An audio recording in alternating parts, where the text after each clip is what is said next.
अस्सलाम वालेकुम। 11th class के इम्प्रूवमेंट एग्ज़ाम या इम्प्रूवमेंट पॉलिसी के हवाले से बात करने लगा हूँ। अब 11th के इम्प्रूवमेंट एग्ज़ाम के हवाले से मैं पहले जो 12th क्लास की इम्प्रूवमेंट पॉलिसी थी या 12th के इम्प्रूवमेंट एग्ज़ाम थे, उस वीडियो में मैं कुछ बात कर चुका हूँ, लेकिन क्योंकि आपके पास टाइम नहीं होता, आपने वो वीडियो पूरी नहीं देखी, इसलिए इस वीडियो में मैं सिर्फ 11th क्लास के इम्प्रूवमेंट एग्ज़ाम की जो तफसीली मालूमात हैं वो आप तक पहुँचाने की कोशिश करने लगा हूँ। देखिए, जब भी 11th क्लास के इम्प्रूवमेंट एग्ज़ाम की बात होती है तो स्टूडेंट्स के जहन में दो पॉइंट्स आते हैं।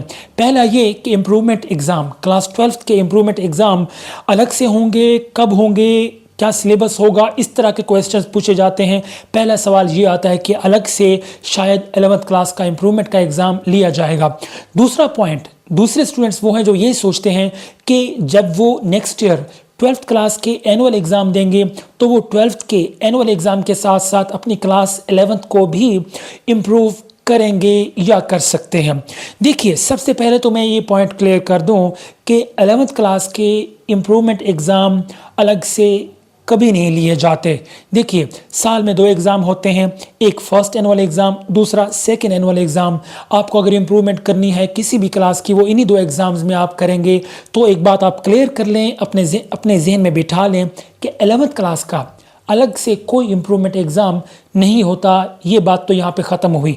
दूसरा पॉइंट, कुछ स्टूडेंट्स ये चाहते हैं कि नेक्स्ट ईयर जब वो 12th क्लास का एनुअल एग्ज़ाम दें तो 12th के साथ अपनी 11th को भी इम्प्रूव करें। ये वो पॉइंट है जहाँ पे आप मार खा जाते हैं। अब मैं आपको पहले भी कह चुका हूँ कि आप 12th के साथ अपनी 11th को आप इम्प्रूव नहीं कर सकते, लेकिन कुछ स्टूडेंट्स ने ये कहा कि हमने तो एडमिशन भी भेज दिया, हमने तो एग्ज़ाम भी दे दिया। देखिए, मैंने ये नहीं कहा कि आप एग्ज़ाम नहीं दे सकते 12th के साथ 11th का, आप एग्ज़ाम दे सकते हैं, लेकिन वो इम्प्रूवमेंट एग्जाम नहीं है, वो रीअपियर एग्जाम है, वो रिपीट एग्जाम है। अब यहाँ पे फिर आप कंफ्यूज हो जाते हैं। देखिए, अब रीअपियर एग्जाम और इम्प्रूवमेंट एग्जाम में फ़र्क है। कई स्टूडेंट्स इस एग्ज़ाम को वो इम्प्रूवमेंट एग्ज़ाम समझ के दे देते हैं, लेकिन जब रिज़ल्ट आता है तो फिर उनके लिए परेशानी होती है। फिर उन्हें पता चलता है कि यार ये उनसे गलती हुई है। सबसे पहले तो आप रीअपियर एग्ज़ाम और इम्प्रूवमेंट एग्ज़ाम में फ़र्क देख लीजिए। देखिए, ये जो 12th के साथ 11th का आप एग्ज़ाम देते हैं, इसे आप रीअपियर एग्ज़ाम कहेंगे। अब रीअपियर एग्ज़ाम ये होगा कि इसमें आपके जो भी मार्क्स आएंगे वो यही मार्क्स रहेंगे। समझिए बात को। जैसे कि अगर इम्प्रूवमेंट की बात करें, इम्प्रूवमेंट में अगर आपके मार्क्स पहले से कम आ जाते हैं तो वही पहले वाला रिज़ल्ट आपका कंसीडर किया जाता है, लेकिन रीअपियर एग्ज़ाम में ऐसा नहीं होगा। मिसाल के तौर पे रीअपियर एग्ज़ाम में अगर मिसाल के तौर पे इंग्लिश में आपके पहले 60 मार्क्स थे, लेकिन रीअपियर एग्ज़ाम में आपके जो मार्क्स है वो कम हो गए, 40 आ गए, तो वही मार्क्स रहेंगे। खुदा न खास्ता अगर आप रीअपियर एग्ज़ाम में फ़ेल हो जाते हैं तो फ़ेल ही तस्वर किए जाएंगे, आपको फिर से एग्ज़ाम दे के पास करना ज़रूरी होगा। तो एक ये पॉइंट आप क्लियर कर लें कि 12th के साथ आप अपनी 11th का एग्ज़ाम दे तो सकते हैं, लेकिन ये इम्प्रूवमेंट नहीं है, ये रीअपियर का एग्ज़ाम है। अगर आपको यकीन है कि आपकी इतनी तैयारी है कि आपके मार्क्स पहले से बढ़ सकते हैं, फिर तो आप 12th के साथ अपने 11th के जो रीअपियर एग्ज़ाम है वो दे सकते हैं, लेकिन ये इम्प्रूवमेंट एग्ज़ाम नहीं होता। अब मैं ये बात आपको बताने लगा हूँ कि इम्प्रूवमेंट 11th क्लास का इम्प्रूवमेंट का एग्ज़ाम आखिर कब देंगे।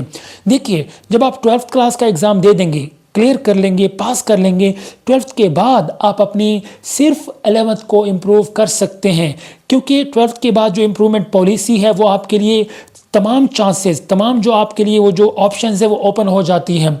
फिर आप चाहे 11th को इम्प्रूव करें, चाहे आप 12th को इम्प्रूव करें, फिर आप 11th का चाहे कोई सब्जेक्ट इम्प्रूव करें, आप कर सकते हैं। अब न्यू पॉलिसी के मुताबिक जो अभी लास्ट मंथ अभी सितंबर 2023 में जो न्यू पॉलिसी आई है उसके मुताबिक आप अलग से प्रैक्टिकल भी इम्प्रूव कर सकते हैं। पहले ऐसा नहीं था। अब ये पॉलिसी कब तक चलती है अभी कोई नहीं पता, लेकिन अब तो आप अगर सिर्फ प्रैक्टिकल इम्प्रूव करना चाहें तो वो भी कर सकते हैं, अगर सिर्फ थ्योरी इम्प्रूव करना चाहें तो वो भी कर सकते हैं, अगर थ्योरी के साथ प्रैक्टिकल देना चाहते हैं तो वो भी आप कर सकते हैं।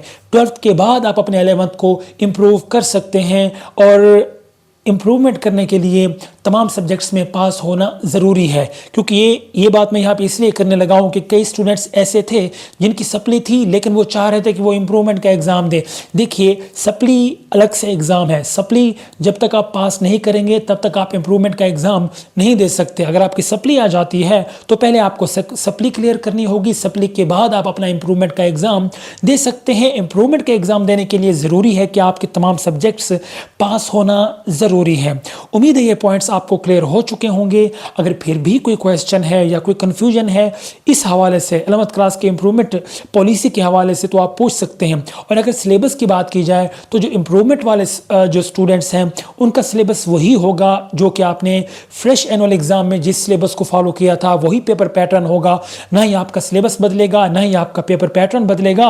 आपका पेपर पैटर्न, सिलेबस सब कुछ वही रहेगा जो कि आपने फ्रेश एग्ज़ाम में दिया था। आपको सिर्फ एग्ज़ाम की तैयारी करके इम्प्रूवमेंट में आप अपीयर हो सकते हैं। उम्मीद है ये पॉइंट्स आपको क्लियर हो चुके होंगे। फिर भी अगर कोई क्वेश्चन है सो नीचे कमेंट बॉक्स आप लोगों के लिए दिया हुआ है, आप पूछ सकते हैं। प्लीज़ वीडियो को लाजमी शेयर कर दीजिए ताकि जो भी स्टूडेंट्स इस हवाले से इंफॉर्मेशन लेना चाहते हैं वो इंफॉर्मेशन हासिल कर सकें। Thank you so much.